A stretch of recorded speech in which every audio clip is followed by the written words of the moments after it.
Alright, just quickly explaining a few things. There are 2 achievements for collecting all the legendary weapons and all the legendary spells. You can use this video to get those 2 achievements. The weapon stats that you will see in this video are for minimum required stats and max stats. When I say max stats, I mean the weapon at level plus 10, so maximum level, and 2 of your offensive stats at level 60. Offensive stats being strength, dexterity, faith, intelligence, and arcane. Of course, I will show the exact numbers for those stats when you see the weapons. But why level 60? The reason for that is, I think in one playthrough, they're fairly achievable. Just getting 2 of your stats to level 60 is something you can do in one playthrough. And also going beyond 60 is just something that I think is not exactly worth it, especially considering the amount of damage increase that you will get out of it and the amount of runes you have to spend. Also, the stats you see is just so you can get an idea for the damage range of these weapons. So I'm not using any talismans or buffs. You can use your favorite buffs and talismans if you decide to use any of these items. However, for the spells, I'm not going to be showing you any stats. I'm just going to show you what the spells look like and how to find them. And the reason for that is just there's just too much variety with the staves and the seals. And you might be at a different level, you might use a different staff, so there's just too much variety. There's no point in showing you any stats. Yeah, if anything needs explaining during the video, I will, but that's it for now. Here are the timestamps again. Hopefully you find the video helpful. If you do, consider liking and subscribing. But for now, peace.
To get this weapon, you need to go to the Redmane Castle Plaza and defeat a mini-boss. However, this boss fight is not going to be available to you during the festival. So you need to either come here really early in the game before the festival has started. The festival being the Festival of War, where you defeat General Radahn. So either you come here really early before the festival, or you come here after you have already defeated General Radahn. You can come here, you will speak to Witch Hunter Jaren. After finishing his dialogue, you can reset the area, and then this boss fight becomes available to you.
To get the Dark Moon Greatsword, you need to finish Ranni's questline.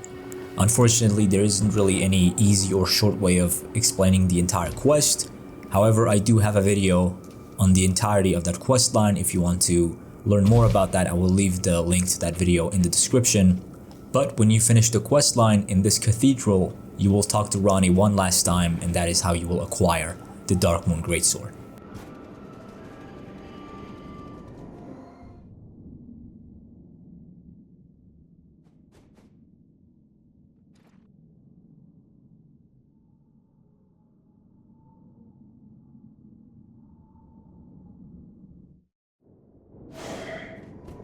So, you see, going to come my lord. Perhaps I need to warn thee. I have keys, however. Thou art a fitting choice. I go now to the night sky. It is there I shall find my order. I bid thee, trust the path of the Lord. And once all is done, we shall see each other once more.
You can get the Devourer's Scepter by killing Knight Bernal really early in the game, inside the War Master's shack, or you can kill him at the end of his questline. If you want to find out more about his quest, I have a video on that. I will leave the link in the description. But here's a short version. Once you kill Rykard, Bernal changes places to the crumbling Farum Azula. Once he's there, you're going to go to the Beside the Great Bridge side of Grace. And from there, you're going to go up the stairs, and then you're going to go north on the Great Bridge.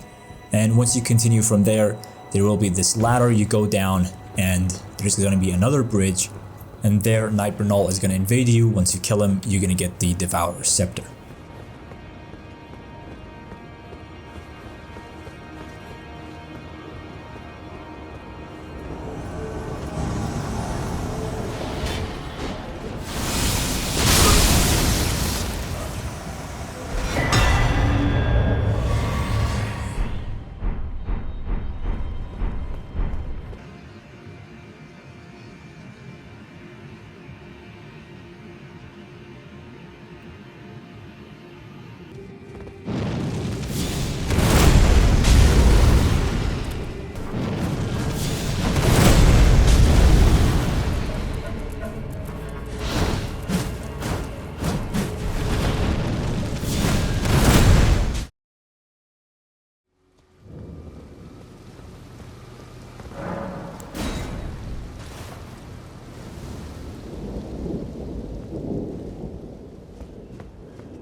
To get Comet, Azur, and Stars of Ruin, all you need to do is start Sorcerer Selen's questline. To do this, all you need to do is, after you have freed Sorcerer Selen in Limgrave, you're gonna go into Mount Gelmir and meet Master Azur. There, if you interact with him, he's gonna give you Comet Azur, and then you're gonna go back to Sorcerer Selen, talk to her. She's gonna give you this seal breaker.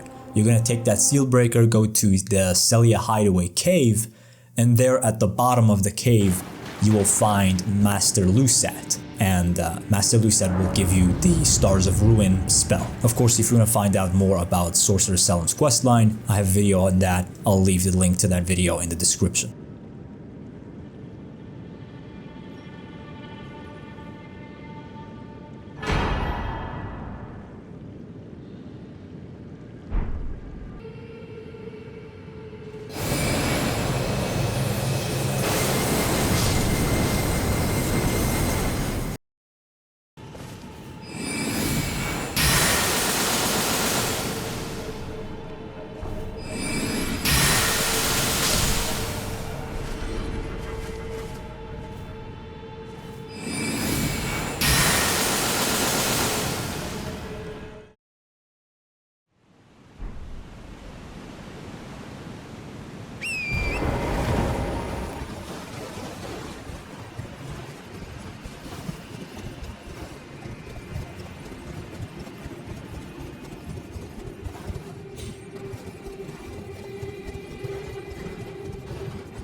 To get Founding Reign of Stars, you need to go to the mountain tops of the giants and go to the Heretical Rise. At the Rise, you're gonna find that the imp that's supposed to give you the puzzle, I think it's broken.